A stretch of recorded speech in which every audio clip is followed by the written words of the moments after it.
Hello नमस्कार, स्वागत है आपका वानखेड़े रिव्यू एंड एनालिसिस में। मैं हूं ट्रेड एनालिस्ट गिरीश वानखेड़े और मैं रेगुलरली रिव्यूज़ करता हूं फिल्मों के, वेब सीरीज़ के और डॉक्यूमेंट्रीज के अपने इस यूट्यूब चैनल पर। अगर आपने अभी तक इस चैनल को सब्सक्राइब नहीं किया है तो प्लीज़ करें, जिससे कि आपको एंटरटेनमेंट की रेगुलर अपडेट्स मिलते रहे। आज इस फिल्म का रिव्यू मैं कर रहा हूँ, उसका नाम है छलांग और ये स्ट्रीम हो रही है अमेजॉन प्राइम पर 13 नवंबर 2020 से।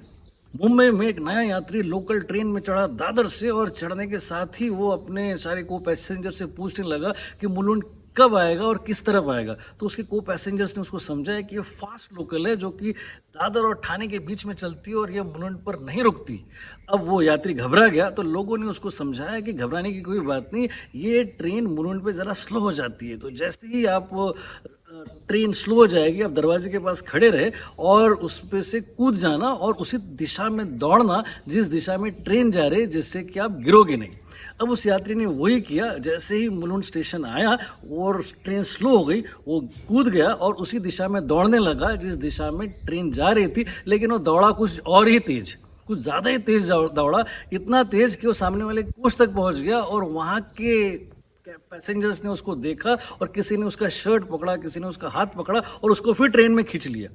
अब वो इसके पहले कि कुछ बोले तब तक ट्रेन स्पीड पकड़ चुकी थी और वहाँ के को पैसेंजर्स ने नए कोच में उसको बोला कि तुम तो बड़े नसीब वाले हो कि तुमको ये ट्रेन मिल गई, ये ट्रेन तो मुलुंड में रुकती ही नहीं। अब उस नए यात्री की तरह है हंसल मेहता की हालत छलांग में।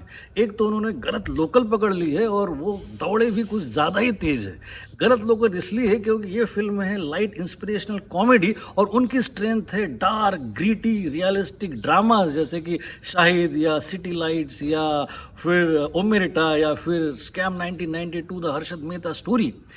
ये उनकी स्ट्रेंथ है, ये उनकी एक्सपर्टीज है। और दूसरी गलती की है उन्होंने, वो दौड़े कुछ ज़्यादा तेज, यानी कि कुछ ज़्यादा ही सिंपल और कुछ ज़्यादा ही लीनियर रहे हैं। वो कहीं पे भी कोई स्ट्रॉन्ग मोटिव या एक्साइटमेंट पूरी फिल्म में नज़र नहीं आता। मतलब जो डिश परोसी गई है वो इतनी ब्लैंड है कि उसमें सब प्लॉट्स या फिर एक्साइटमेंट या फिर वो स्ट्रॉन्ग मोटिव या चैलेंजेस की कमी है।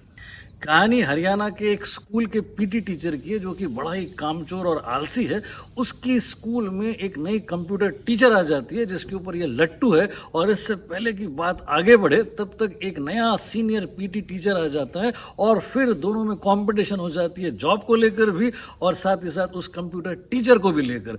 अब इस कंपटीशन को सुलह करने के लिए या इसको सॉल्व करने के लिए उस स्कूल के बच्चों को दो भागों में बांट दिया जाता है और उनके बीच में कंपटीशन रखी जाती है जिसको ये दोनों पीटी टीचर्स रिप्रेजेंट करते हैं, जिससे कि दोनों टीम में से जो जीतेगा उसको प्यार भी मिलेगा और इज्जत भी मिलेगी, लिटरली। कहानी इतनी हल्की और प्रेडिक्टेबल है कि तीसरी कक्षा का विद्यार्थी भी समझ जाएगा कि क्लाइमेक्स क्या होगा।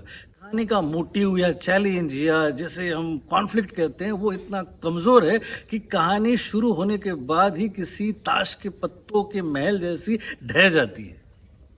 फिल्म के पहले चरण में पात्रों को इस्टेब्लिश करते हुए ऐसे लगता है कि फिल्म लव ट्रायंगल है, लेकिन फिर ये अचानक ही तब्दील हो जाती है गरीबों की भाग मिल्खा भाग जैसी स्पोर्ट ड्रामा में, और आपको समझ में नहीं आता है कि इतना कन्फ्यूजन क्यों है भाई।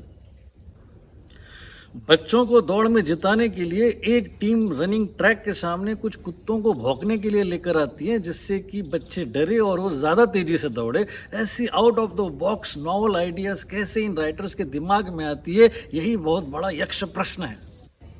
फिल्म कुछ ज़्यादा ही सरल, सज्जन और पवित्र है जिसकी हम लोगों को आदत नहीं रही। हम ढूंढते हैं एक्साइटमेंट, स्पार्क या तो वो रस्टिक एनर्जी जो कि इस फिल्म में नदारद है। डायरेक्टर हंसल मेहता का दिल सही जगह पर है, लेकिन उसके बावजूद भी बात कुछ जमी नहीं।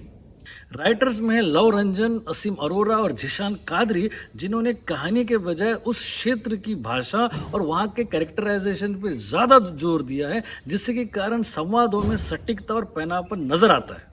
म्यूज़िक वैसा ही है जैसा कि आमतौर पर आजकल की फिल्मों में होता है, रिपीटेटिव।